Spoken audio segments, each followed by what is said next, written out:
Hello and welcome to the debate. I'm your host Rana Maqbool with you at PTV World. In today's show, we will be taking a look at the latest political and legal developments in the country. Of course, with regards to the elections, we know that the Election Commission of Pakistan were to receive rupees 21 million for the conduct of the elections in the provinces, which was the directions of the Supreme Court and its earlier orders of making sure that the elections were held on May 14th. However, the provision of funds from the government, the deadline of which was the 10th of April, was crossed, and after that it was directed that by the 17th of April, yesterday, the State Bank needs to provide the provision and the funds that is required for the conduct of these elections, and a statement was to be issued by the ECP today, making sure that the funds have been received. However, since they haven't been received, there have been 3 reports that have gone to the Supreme Court.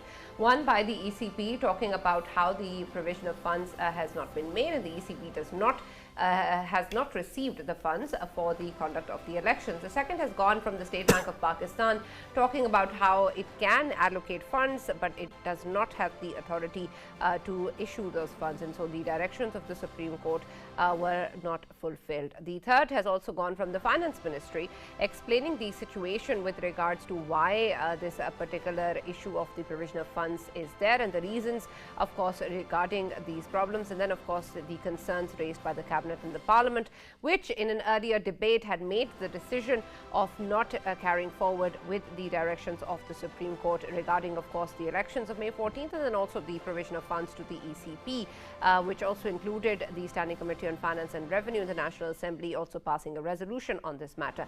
So it's important, of course, to be able to look at all of these developments and what they mean, especially now that the 3-member bench is going to be taking a look at all of these reports and will decide the future course of action. At the same time, we also know that the Prime Minister has chaired a meeting of all the coalition parties in which the subject of speaking with the PTI negotiations with the opposition was under discussion, particularly the steps taken forward by the JI to make sure that the negotiations between the government and the opposition are successful. However, the coalition parties are having different views over conversations with regards to the opposition, particularly the former Prime Minister Imran Khan, and how he is not considered a political force. Some of them do not wish to negotiate with him. Others, like the PPP, talk about democratic process to be upheld and for dialogue to continue. It seems that the GI has also planned an all-parties conference after Eid. Whether or not it's going to take into account all the coalition partners and the PTI is still, of course, a matter of concern. So we're going to be taking a look at all of these developments in our first segment of the show today, and what they mean and how are they going to impact the elections to be held early next month.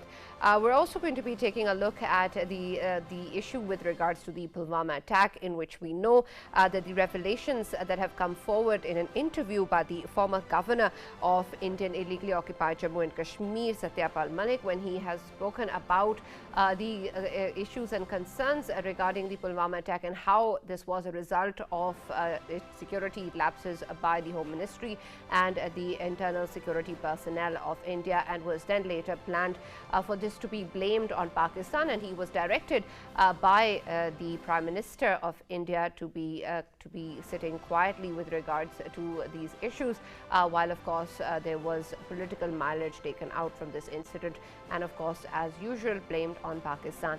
The Foreign Office of Pakistan has also issued a statement regarding this particular interview and statement coming in from the former governor of Indian illegally occupied Jammu and Kashmir, saying that the stance of Pakistan has been vindicated, and of course it is a matter of concern that the entire world needs to be taking a look at as to how these issues and concerns are raised by Pakistan, and they are legitimate, and that the planning that has existed with regards to terrorist activities pointed to Pakistan is still continuing, has continued, and in 2019 both the countries also came to the brink of war as a result of these issues. And we also know that later that year the unilateral actions of Kashmir with regards to its status were also taken in August 2019, and then of course the BJP also had a major victory with regards to anti-Pakistan sentiment. So we're going to be taking a look at this particular stance and whether or not it's going to even make a difference to what has earlier passed, and whether or not the international community will take into account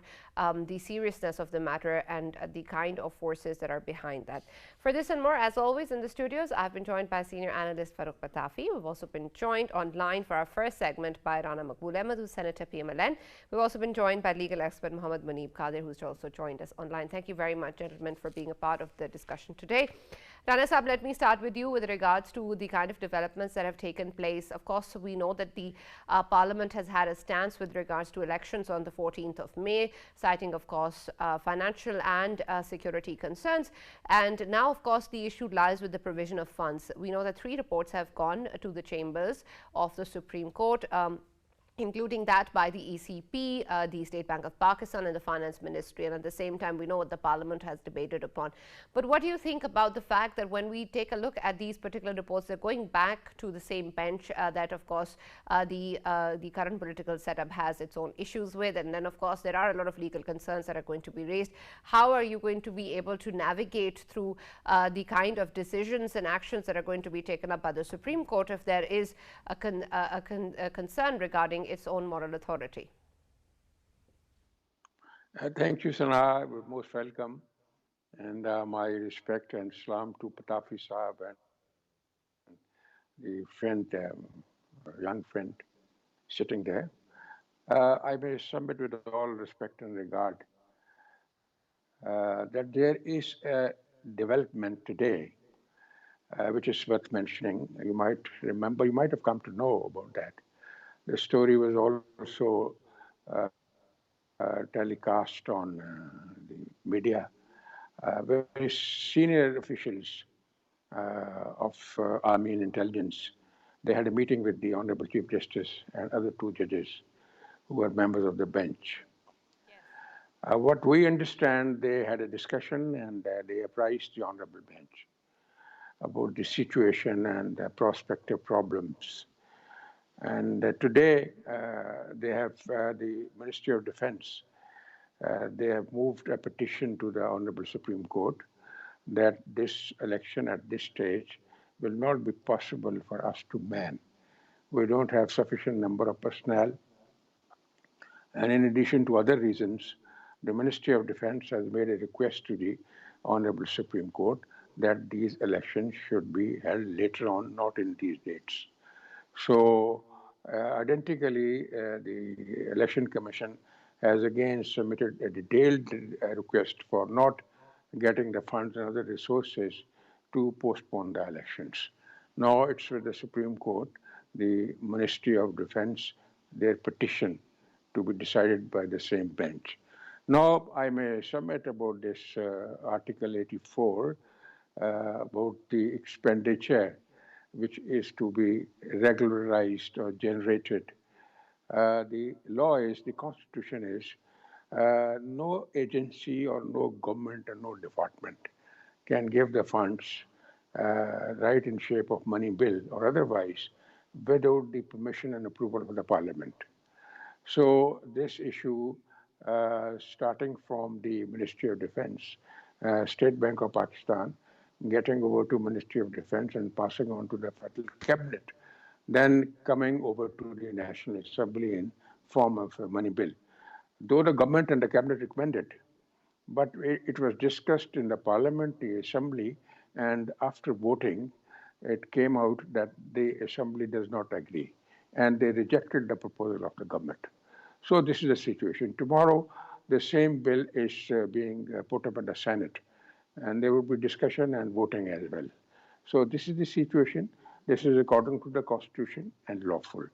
As you have said about the reaction and response of the Honorable Bench, let's see, because everything has to be decided in concomitance with law. So their anxiety is absolutely justified. They wanted their order to be implemented. But unfortunately, the perspective and the background of order, there are not many reservations of the people. Like the bench was formed and the 4 judges disagreeing with the basic notion of picking up things and cases which were already pending hearing in the High Court, Lahore, by the Honorable Supreme Court so promptly on the initiation of 2 judges who were hearing a service matter and then making a recommendation to the Chief Justice for suo motu, that didn't fit in the things, and there were not many objections. Like 4 judges out of the 7 judges, they gave a different opinion, and Right. they, in their own orders, they rejected this total move.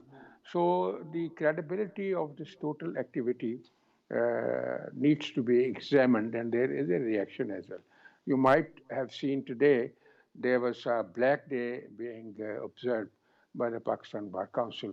So much so, the lawyers, especially the president of the Supreme Court Bar, who made a statement against the activity of Bar Council, they have issued a show cause notice to him because the Bar Council is a license giving authority.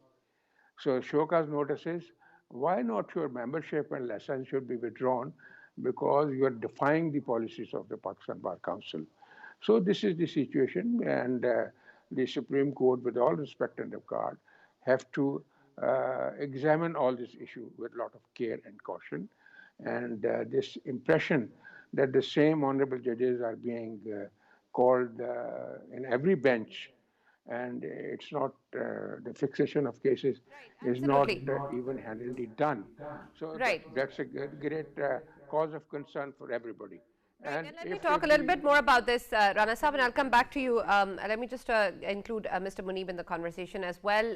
With regards to, of course, the developments within the judiciary, that's still something that we're, of course, looking at in terms of the concerns and reservations that Rana Saab was pointing out. But in terms of where we stand today, in with regards to the reports that have gone in and the directions of the Supreme Court regarding elections on 14th of May, it seems that while we're also trying to figure out these legal issues and what sort of a scenario will be unfolding as per the constitution, there's also, of course, in parallel, the concerns against the judiciary also being raised. And then at the same time, of course, as Rana Saab pointed out, the issue regarding security officials and concerns within KP and Punjab is also something that is being briefed to the Supreme Court.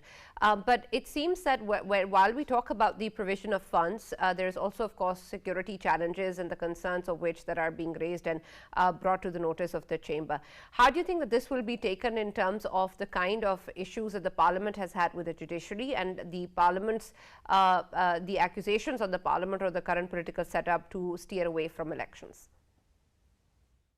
Well, this is a deadlock which is unprecedented. At least I've never seen anything like this in my entire lifetime. So this is extraordinary what is happening because on the one hand, we've got the judiciary which issues orders and directions to the government, and the government then does everything within its power and has recourse to the parliament in order to somehow escape having to abide by those Supreme Court judgments.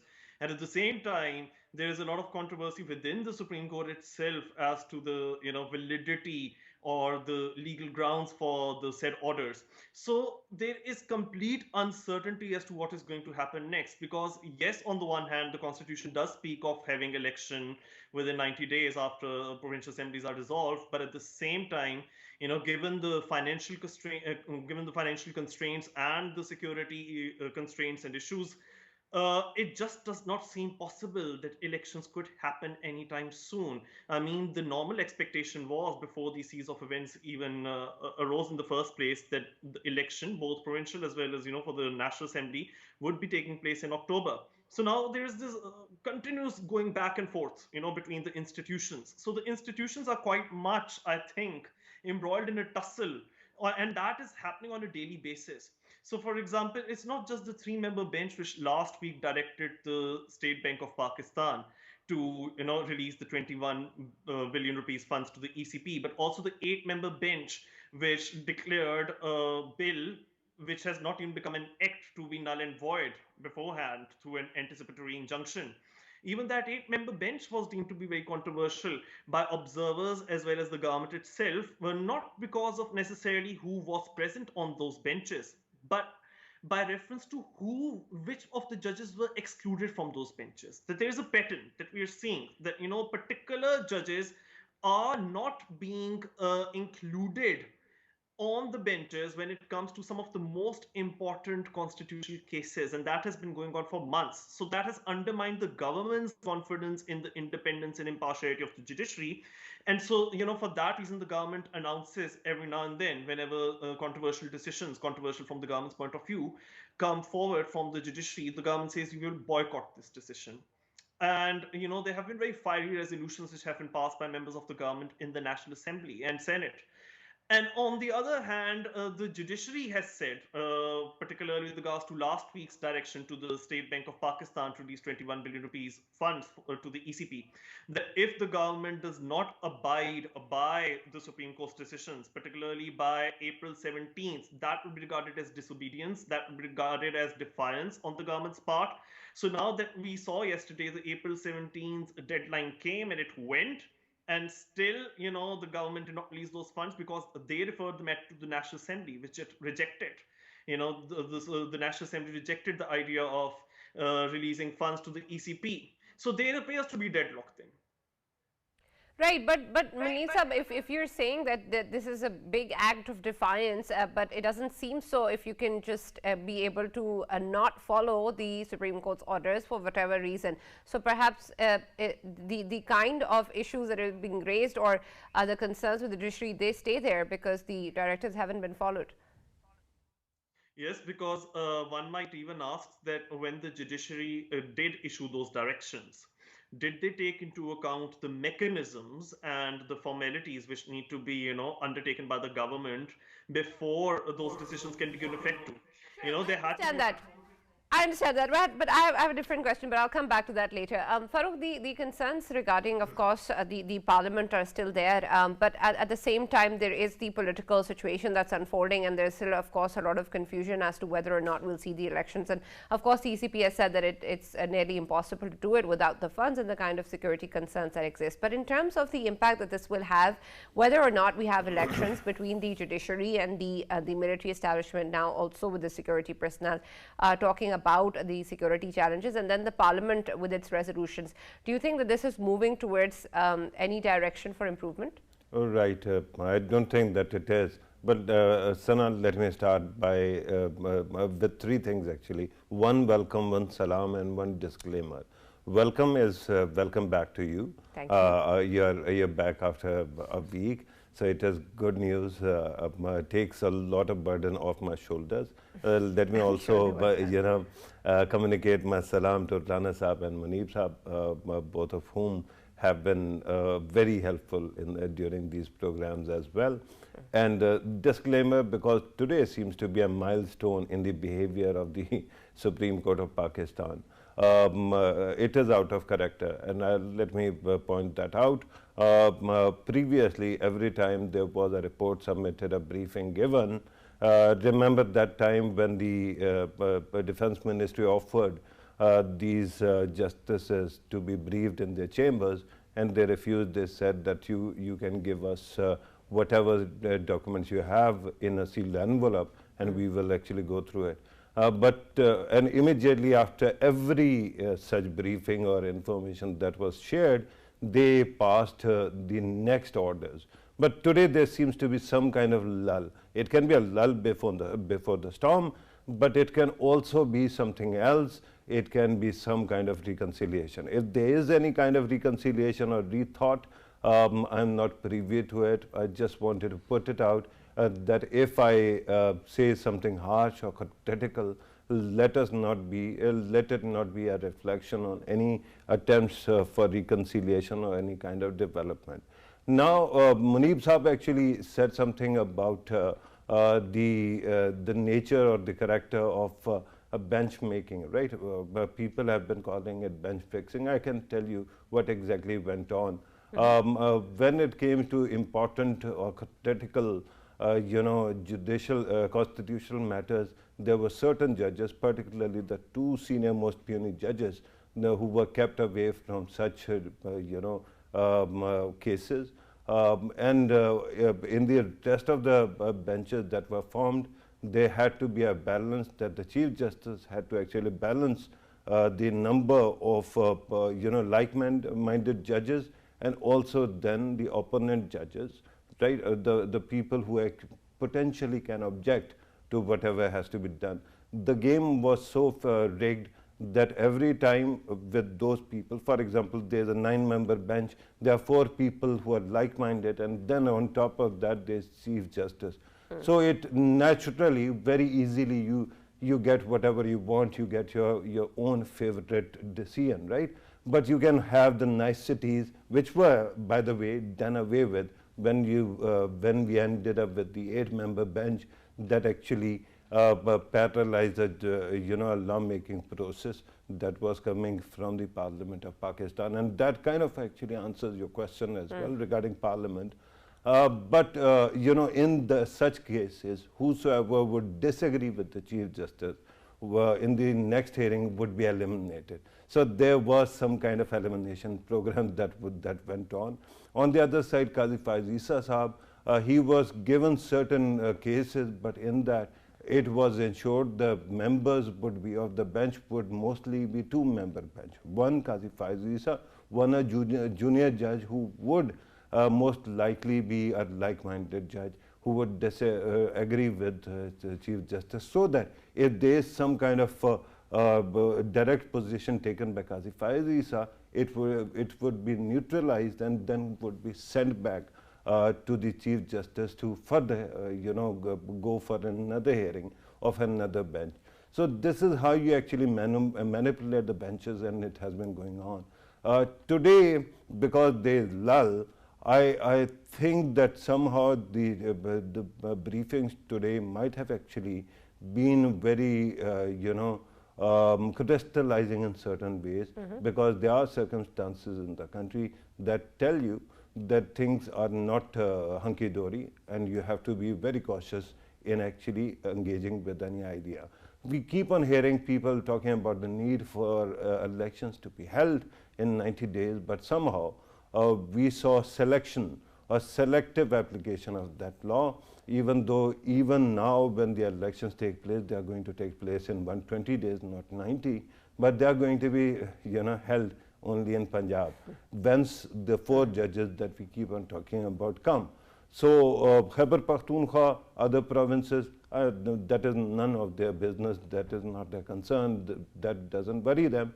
They are worried about their hometowns, I think, and that's why the elections have to be held there.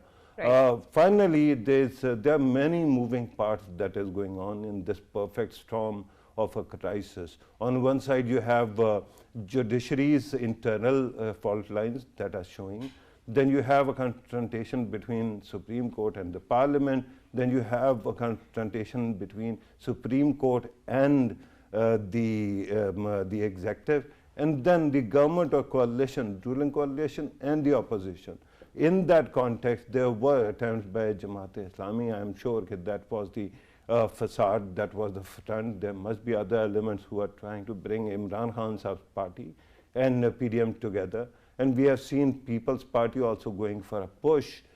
Today we heard Bilawal Bhutto Zardari actually said that there has to be some kind of reconciliation. The problem is that People's Party is also under pressure from one gentleman that no private channel can name without actually extolling him, and that is Malik Riaz and his likes. So because of all those moving parts at this moment, there is this thought that there can be a day after tomorrow that might actually bring in some good news. But right now we are not talking about end of the tunnel or light or at the end of the tunnel. Right now we are trying to find out a tunnel, if that exists, because first you'll have to enter it, then you can exit. At this moment it seems that we are surrounded by solid walls. All right. Muneeb Sahab, the issue, of course, and the concerns that Farooq have pointed out talk about the comprehensive crisis that Pakistan is currently facing. And at the same time, there is, of course, a need for us to move forward with a process which actually strengthens the institutions, the democratic principles, and, of course, the Constitution. But what I was earlier also talking about in terms of the defiance of the Supreme Court's orders, of course, there needs to be room for the institutions to improve and be better. And if somebody needs to be held accountable, whether or not they are a lawyer or the Chief Justice, it's important that that actually does happen. But in terms of where the parliament is currently standing and the judiciary, and then of course the issues regarding elections and the polarization of the politics right now, will this be able to proceed with the integrity of the institutions such as the judiciary also being protected, while at the same time the change that is needed to be carried out? Well, there has to be institutional balance and respect between the institutions of each other's valid and legitimate domains. So, unfortunately, what one is seeing is a blurring of the separation of powers, a blurring of the trichotomy of powers. That, again, this is something that has never been witnessed before, that a court of law, the Supreme Court, is directing the State Bank of Pakistan to release funds. Now, like I was previously answering to your question, that, there's a certain procedure to it as to how elections are to be undertaken and implemented. And so the Supreme Court, while issuing its decisions, also has to take into account whether that decision, whether those orders and instructions are able to be implemented, and that too in accordance with the constitution. So unfortunately, the stalemate that we are seeing between the parliament, the government sitting in the parliament, and on the other hand the judiciary, is one of complete disconnect and not really realizing what the limitations at hand are. First of all, when the Supreme Court decided in that 2-3 judgment, and which they later took on, in when they said that elections are going to be held in May, and they will have to be held in May, and the Election Commission could not postpone the election date. They cited the Constitution in that regard, fine. But there's also Section 58 of the Elections Act 2017, which does leave discretion to the ECP to decide whether they could or they would want to push the election date. So, the Constitution does require to be upheld, and the Supreme Court does have the jurisdiction to rule on legal matters and matters pertaining to the Constitution, but also subject to law. So, for example, were the ECP's powers under the Election Act taken into consideration, then, again, one of my co-panelists here mentioned that the Ministry of Defense is also briefed that the security preparations have not taken place in order to be able to effectively hold the election. Very recently, the Army Chief also addressed the National Assembly, in which he did speak of the need to uphold the Parliament's and the Constitution's supremacy, particularly in matters pertaining to policy, matters pertaining to what come within the executive's legitimate domain. So until and unless this disconnect and this lack of communication between the institutions is not addressed, it's going to be very problematic. And one final point: when the Supreme Court bill has been recently set aside even before becoming law by the Supreme Court, it's very problematic, that the Supreme Court, yes, they did cite Article 191, that the Supreme Court may make rules subject to the law and constitution pertaining to how the apex court is to be governed inter se. Fine. But Article 191 does not say must, it says may. So it does not bar the Parliament from legislating upon rules workings of the Supreme Court. And hence we see that, members of the Pakistan Bar Council have been protesting today, calling it a black day, because until unless there's an air of certainty as to how the Supreme Court is going to be governed internally with regards to forming benches and taking suo motu notices, unfortunately, this uncertainty will loom, and it's just not good from a democratic constitutional point of view. Yes, Farooq. Very quickly, I just wanted to actually clarify one point that was made. There was a term that was used by Munib Sahab, stalemate between the judiciary and the parliament. Let me clarify, there is no stalemate. I tell you why. Because the parliament is elected by the people of Pakistan.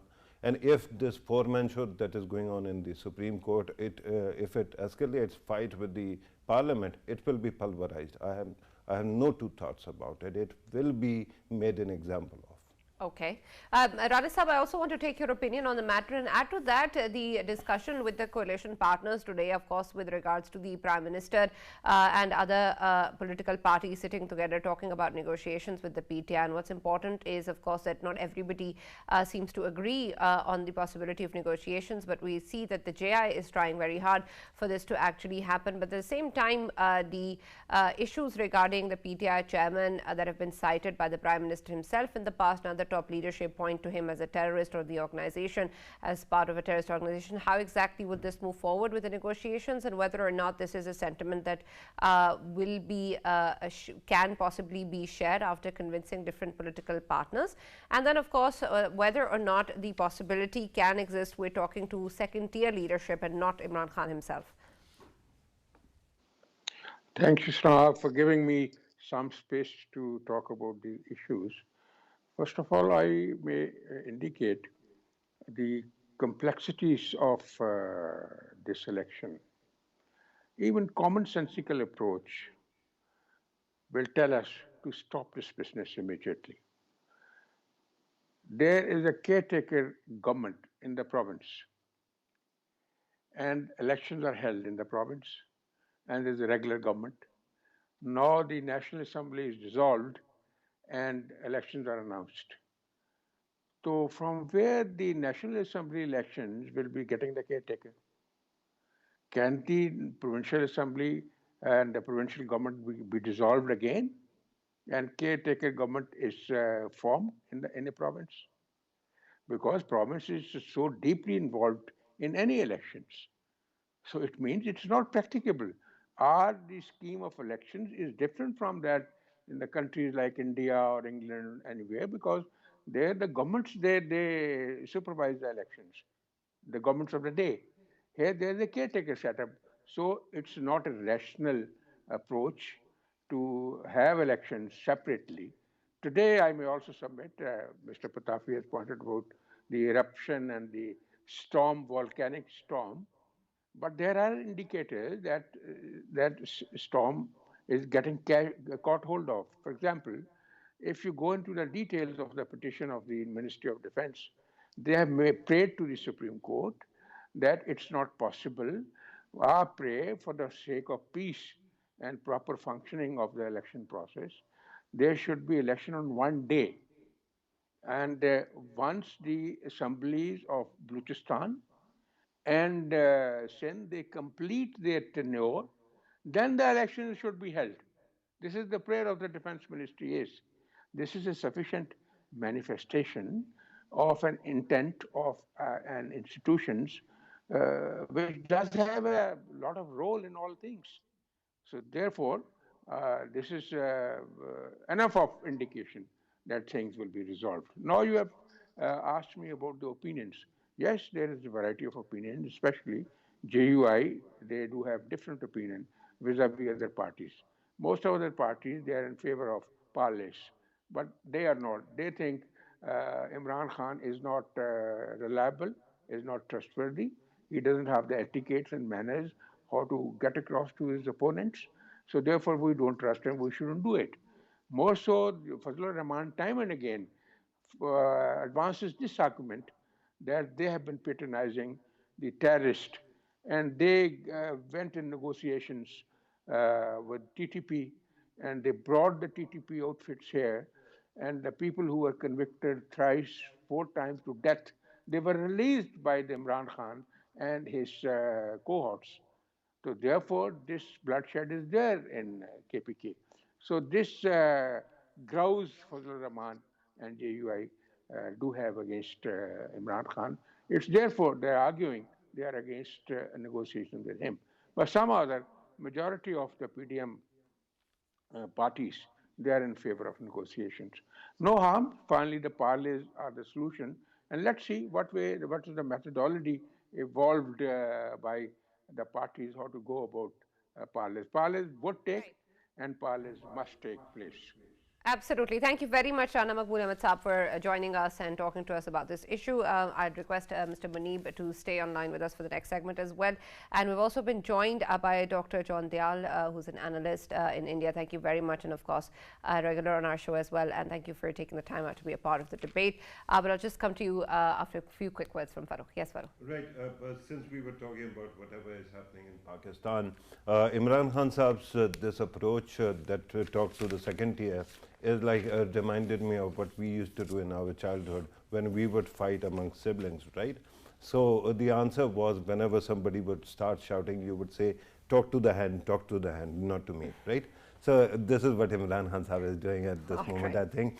But regarding the current state of affairs, I'm hopeful that things can correct themselves. But sadly, the people who were empowered by the people's trust or institutional trust, they are not, especially, I'm talking about the four-man show, they are not doing their job. All right. We're now going to be taking a look at, of course, what has happened in terms of the revelations of the Pulwama attack by the former governor of Indian illegally occupied Jammu and Kashmir. And I'm sure, Dr. Dayal, you're aware of what has been talked about and what has been described in terms of the kind of planning that was done to put the blame on Pakistan. And then, of course, for this to be kept hushed by the Prime Minister as well.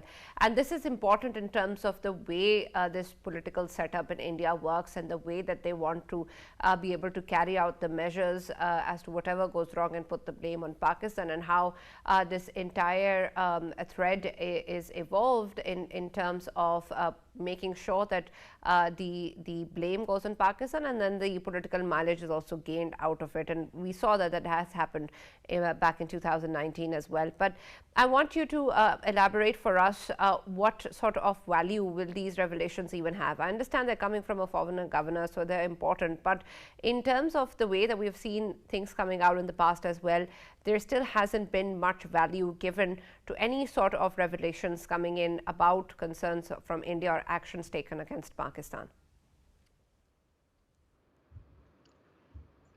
I think first things first, all governments across the globe work in the same way, trying to see that how things can be used to their advantage, how they can silence the opposition, how they can divert attention away from a direct attack by somebody or a revelation.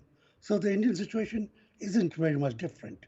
Mr. Satpal Malik has been a senior member of the establishment. He was a politician allied to the ruling party. They appointed him to be the governor of the state of Jammu and Kashmir. He was quite cozy with them, but even when he was in office, he was maintaining a barrage of allegations and accusations against one segment of the government, not against Mr. Modi, but one segment of the government, as if trying to distance himself away from the taint of being in the government really. After he was eventually sacked, he has been more forthright. And his recent allegations in an interview with Karan Thapar on The Wire, he's been very explicit, very pungent, very direct, and very detailed, particularly on the Pulwama issue, where he quite categorically says that A, the people would not have died if airplanes had been provided, and B, once he had pointed out the aberration, he was told to be silent because the government wanted to use this entire episode against Pakistan. Now, as all of us know, Pakistan and India's relationship with it, the hostile and the tensions with it, are quite a part of domestic politics in India and quite a part of the Islamophobic politics of the ruling elite, the ruling party, the BJP and the RSS. So at that level, there is nothing surprising. And when Mr. Modi and Mr. Dawal allegedly told Mr. Malik to hush up, to remain silent, that exactly is what is happening now. The media is silent. The news is coming only in the alternate media, and I think only the Hindu possibly has had some coverage. Every other major paper, all the major TV channels, all the major internet channels are silent about it. And that shows that that the government really doesn't want or would not allow this to become any, how should I say, any component or any part of the discourse on the eve of the general elections next year, or even of the Karnataka elections in the immediate future. Even if the government allowed it to be played up in the media, would it impact Mr. Modi? I'm afraid no. At the moment, Mr. Modi has a Teflon reputation as far as allegations against him are concerned. The allegations may damage the wall, they may damage Rajnath Singh, they may damage some other trivial person in government. But as far as Mr. Modi is concerned, his campaign, his reach to his core constituency, the andhbhakt, as you call them, the blind follower, that remains untouched. And Mr. Malik's diatribe, his revelations, even if true, will have zero impact. That is my assessment. All right. Let me take Muneem Saab's opinion as well.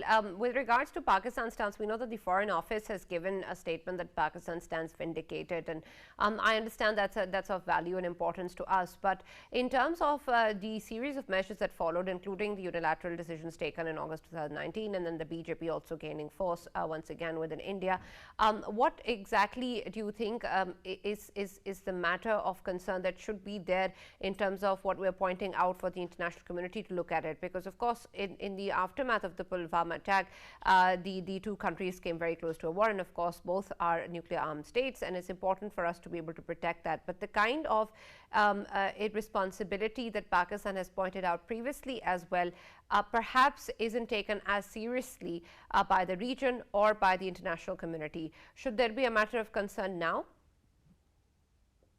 Absolutely. I think this needs to be looked into because in 2019, I believe that the incendiary response, not even response, I would say that the incendiary attitude from India, extremely hostile attitude that they show towards Pakistan, and then the Balakot strikes, which were undertaken by the Indian military in complete breach of international law.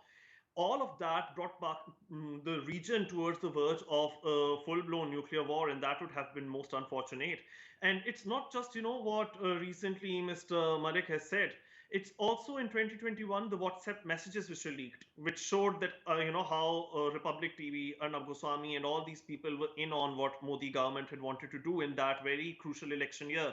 That right-wing journalists who were connected to Narendra Modi, they had been saying that what happened in Pulwama was a huge victory for them because they could then shape up an anti-Pakistani narrative. And then coupled with what recently has been said by Mr. Marek in his interview, which has, by the way, been seconded by former Army Chief of India, Mr. Rai Chaudhary, his name is. So General Rai Chaudhary has confirmed that it was a huge security lapse on part of the BJP-led government, on part of the Indian intelligence agencies, and that the loss of life, the CRPF Jawans that they suffered could have been averted had the government been more circumspect. Right, and absolutely. now And these are right. These are important matters that perhaps need to be also taken up both within India and outside as well. But Dr. Dayal, in terms of what you were referring to earlier, what do you think then should be the response that you would expect coming in from within India to at least hold their own political leaders accountable? See, just now, the Indian opposition is in a shambles. They're trying very hard to see how they can come together, but issues of leadership, issues of seat distribution, the bilateral hostility of one against the other, the state satraps, the TMC Mamata Banerjee, Mr. Akhilesh Yadav in UP, and so on and so forth, who would be one up on the other, leaves Mr. Rahul Gandhi slightly, if not isolated, at a loss in how to bring about a coalition. And I think the one way out, of course, for the Congress is to say that we would like to lead the coalition, but not be there as a challenger for or as a contestant for the post of Prime Minister, which would then be some, how should I say, allurement to one of the regional satraps to put his weight or her weight and see that all of them are able to beat Mr. Modi. The first test will come in Karnataka. Pakistan, Pulwama has zero impact on Karnataka. The local issues, the caste issues, the communal issues, the Muslims are very angry, the Christians are very angry, the Dalits are very angry, the tribals are very angry, the Lingayats, half of them are with the BJP, half of them are very angry. So the BJP in Karnataka today is on a back foot, and it would like to see that it escapes through. If the BJP loses in Karnataka, then it will help the coalition to come together to coalesce well in time for the general election and would then pose a challenge to Mr. Modi. But please take it from me, and you can take it from anybody else. Neither in the international arena nor at home are Mr. Malik's revelations going to be a major factor. Right, absolutely. Thank you, Dr. John Dayal. Farooq, your comments on the matter. Right. Very quickly, I just wanted to add a couple of things. I'm not the one to look a gift horse in the mouth. So it actually qualifies what we have been saying for quite some time. I'm going to use it. But let me caution you about this laundry industry, where somebody who has been perfectly evil, who has tormented people of Kashmir before, Article 370 was revoked. At that time, he was one of the monsters. Now, all of a sudden, just because he disagrees with Modi, he comes on record and he actually makes some statements. Let us not start treating that person as an angel or somebody who's speaking the gospel truth. I think Pulwama and what happened afterwards is something I think that I have been saving a lot of information on what I observed and what I heard and what I saw regarding the situation at that time. At some appropriate moment, I will make revelations, whatever I've got. But for now, I think that Mr. Malik is not actually wrong in saying that Pulwama was used and it was a deliberate security lapse to ensure that these people become target of attacks so that they can actually turn the tide of elections, and that was done. One last comment regarding what Dr. Dayal was saying regarding opposition, that it is struggling. There's one man who can actually solve all their problems, but everyone has to actually contain their egos and seek his help, and that is Prashant Kishore, the election maestro. If they start listening to him, I assure you that opposition stands a very good chance of carrying the day. All right. Thank you very much, Farooq. Thank you very much, Dr. John Dayal. And thank you, Mr. Muneeb Qadir, for joining us and being a part of the discussion today. That's all that we have from the debate. We'll see you tomorrow.